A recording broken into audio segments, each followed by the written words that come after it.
La parole est immédiatement à Monsieur Eric Ehlers concernant la DLH 41, location de l'immeuble du 203 bis ordinaire.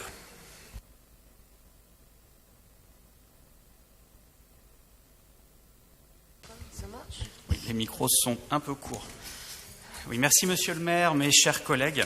Donc cette délibération logement, l'unique délibération logement de cette séance, ce qui mérite d'être souligné, enfin du moins depuis ma courte expérience dans ce conseil, concerne un immeuble haussmannien qui a été acheté en vue de faire des logements sociaux et qui va faire l'objet de loyers capitalisés. Donc pour ces raisons, vous comprendrez que nous ne voterons pas cette délibération, même si le lieu n'est pas celui où il y a le plus de logements sociaux. Donc en termes de mixité, ça pouvait avoir du sens, mais malheureusement, vu le contexte économique, priver la ville de revenus dans les 65 ans à venir, nous ne pouvons pas l'accepter. J'aurais une question à notre rapporteur, puisque le projet ne comportait pas de fiches techniques annexées, à savoir, est-ce que cet immeuble comporte un ascenseur, est-ce que des travaux sont prévus, et éventuellement, quel est le type de chauffage utilisé ou qui devrait être utilisé, si toutefois on le sait déjà. Je vous remercie. Merci. La parole est à Mario Gonzalez. Merci, monsieur le maire. En parlant de chauffage, il ne fait pas très chaud. Alors, merci pour votre question. D'accord, là il fonctionne, d'accord. Alors, pour répondre... Alors d'abord, je partage tout à fait ce que vous venez de dire sur la mixité. D'ailleurs, nous sommes très heureux, puisque c'est la demande de la mairie du 18e arrondissement que cette préemption est intervenue dans un secteur, effectivement, comme vous l'avez souligné, qui est déficitaire en logements sociaux, le quartier des Grandes Carrières, et encore plus dans cette belle adresse qui est le 203 rue Ordonnaire. Sur les loyers capitalisés, bon, je présume que vous le ferez à chaque fois. Vous connaissez notre point de vue, donc je ne reviendrai pas dessus. Pour répondre à votre question sur la programmation, je crois qu'on va vous envoyer la fiche, puisqu'effectivement, elle n'était pas annexée, alors que normalement, elle fait partie des annexes. Donc, normalement, on va vous la transmettre. J'ai pu me la procurer. Et donc, pour répondre à votre question, sur le chauffage, je n'ai pas d'éléments de réponse à vous donner, puisque ça n'apparaît pas dans la fiche. En revanche, sur l'ascenseur, il n'y en a pas. Il y a un ascenseur qui va être créé.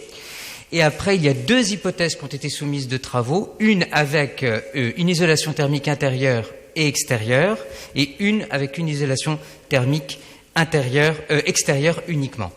Et un des travaux, une des hypothèses nécessiterait de travailler en milieu non occupé, donc tous les locataires devraient être relogés, et l'autre hypothèse en milieu occupé. Mais pour l'instant, on n'en est qu'au stade de la DIA, c'est ce qui a permis de voir un petit peu quel est le coût de l'opération, mais on n'a pas plus de détails pour l'instant sur les travaux. Merci beaucoup. Je suis saisi d'une explication de vote. La parole est à Émile Meunier. Merci beaucoup, monsieur le maire. Juste deux mots. Un, pour dire que c'est une très belle opération qui va permettre de faire du logement social et retirer du marché des appartements qui sinon étaient soumis à la hausse du prix, à la spéculation. Donc ça fait partie de la politique de la majorité pour lutter contre la spéculation. Deuxième point, un mot sur les loyers capitalisés. Il faut bien comprendre une chose, c'est que lorsque on demande au bailleur social de nous payer tous les loyers en une fois, c'est lui demander de nous donner toutes les recettes d'investissement futures en une fois, ce qui nous permet de constituer une cagnotte. Et c'est cette cagnotte-là qui nous permet justement de préempter et de continuer notre travail pour lutter contre la spéculation. C'est juste accélérer les recettes d'investissement pour nous donner un effet de levier supplémentaire dans notre politique. Et à cet égard, nous y sommes favorables. Je vous remercie. Merci beaucoup. Je vais donc mettre aux voix la DLH 41 qui est pour, qui est contre, qui s'abstient. Elle est adoptée. Et je redonne tout de suite la parole à Eric Ehlers concernant la DU 35.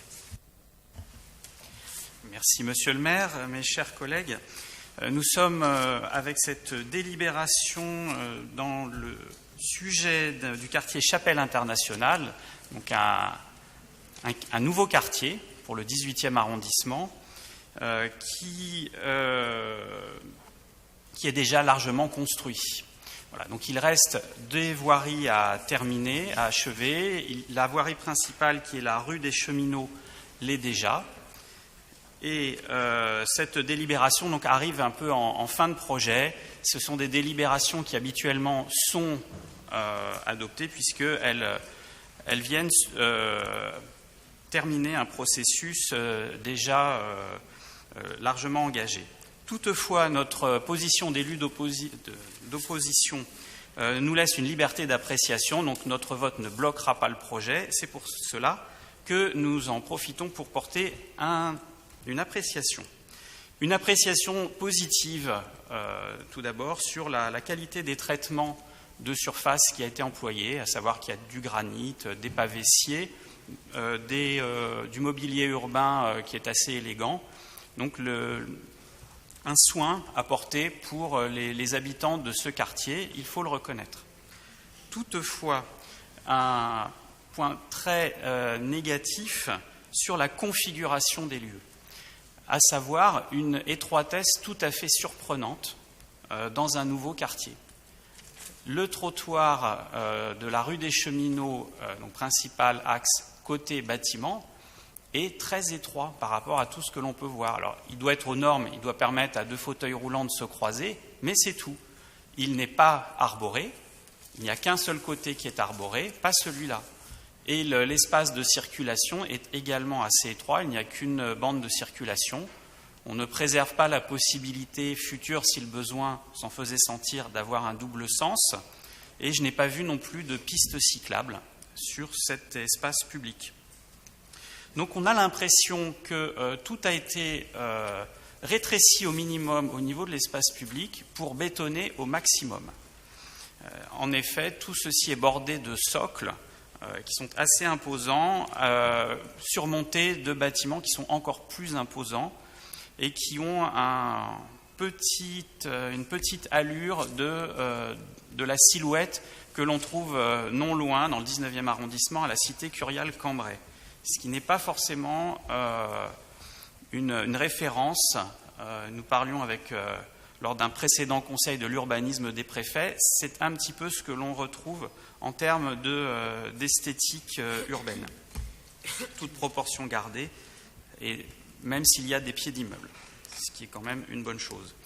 Le deuxième gros problème, c'est l'enclavement. C'est le maintien d'un enclavement. Nous avons un quartier enclavé qui a une entrée et une sortie du même côté, et donc qui est le pendant en plus enclavé du quartier Amirault-Saint-Plon. Et le fait que nous regrettons, c'est que vous n'avez pas préservé la possibilité de relier les deux. On voit mal comment on pourrait faire cette liaison au-dessus des voies ferrées. Vous nous disiez que c'était compliqué, certes, mais quand on a la volonté, on arrive toujours, on trouve des solutions, d'autant plus que là, nous avions de l'espace. Donc, pour toutes ces raisons, nous voterons contre ce projet. Je vous remercie. Merci. La parole est à Mario Gonzalez. Merci, Monsieur Hélas, pour vos éléments d'appréciation que nous ne partageons absolument pas. Alors, pour répondre précisément à ces différents éléments d'appréciation. D'abord sur le calendrier, puisque je pense qu'il y a une petite confusion. Vous dites que la rue des Cheminots est terminée. Ce n'est pas le cas. La rue des Cheminots n'est pas terminée, elle est loin de l'être, puisque dans la rue des Cheminots est normalement prévue une promenade verte, qui sera très très belle et qui sera livrée en septembre 2024. Et qui sera extrêmement belle et qui va longer l'ensemble des immeubles avoisinants. Et puis, en ce qui concerne le deuxième élément d'appréciation qui était... Pardon ? L'enclavement. Oui, effectivement, on peut parler, si vous souhaitez, d'un enclavement.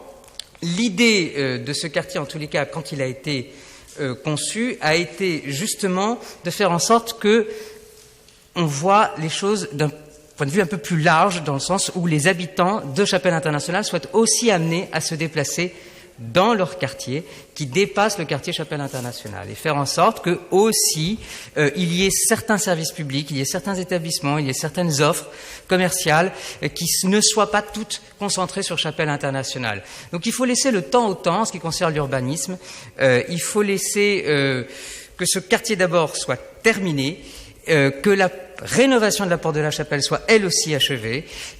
Et petit à petit, vous verrez que cet enclavement que l'on ressent aujourd'hui visuellement, c'est vrai, puisque les travaux ne sont pas terminés, quand on va au rond-point de la Chapelle, on voit bien que vous verrez que, avec le temps, cet enclavement sera une vieille histoire.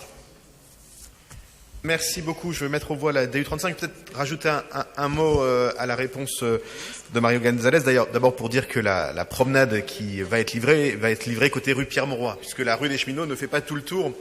Dans les premiers plans, on avait prévu que la rue des Cheminots fasse l'ensemble du U, et puis on a décidé qu'une partie du U s'appellerait rue Pierre-Mauroy, qui méritait bien une rue à Paris, qui va effectivement limiter cette impression d'enclavement. Deuxième élément, on peut dire, certains disent que tout est possible. On peut le croire. En matière d'urbanisme, c'est pas tout à fait vrai. Parce que la réalité, c'est que si vous voulez ouvrir Chapelle Internationale à l'ouest, il faut déplacer la gare du Nord. Ce qui est évidemment une possibilité théorique, enfin, qui reste quand même très théorique.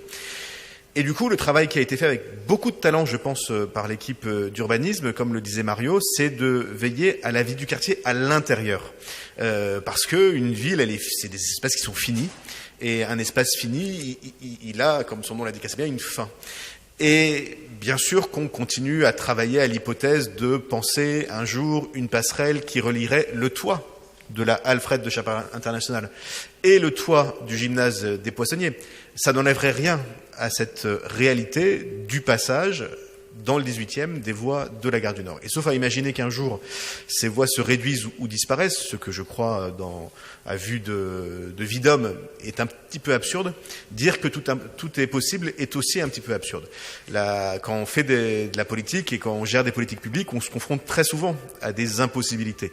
Et donc moi je préfère partir du réel pour aller à l'idéal plutôt que d'imaginer l'idéal et finalement de jamais changer le réel, pour paraphraser un grand social-démocrate ou un gros socialiste en tout cas, parce qu'à l'époque la social-démocratie n'existait pas.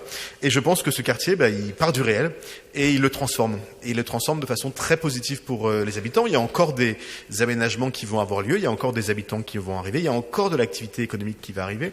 Mais ce qui, jusqu'à assez récemment, était un espace qui était fermé, interdit à la ville, a été réouvert et je crois dans de bonnes conditions, et on aura l'occasion à la mi-février, je pense, de venir fêter avec les habitants. Je parle sous le contrôle notamment de Manal Kalouk, mais je crois qu'on aura l'occasion de venir fêter ce quartier à la mi-février pour un premier moment d'ouverture, et je pense que vous y serez tous invités et tous présents. En attendant, je vais mettre aux voix la DU35 qui est pour, qui est contre, qui s'abstient. Elle est adoptée.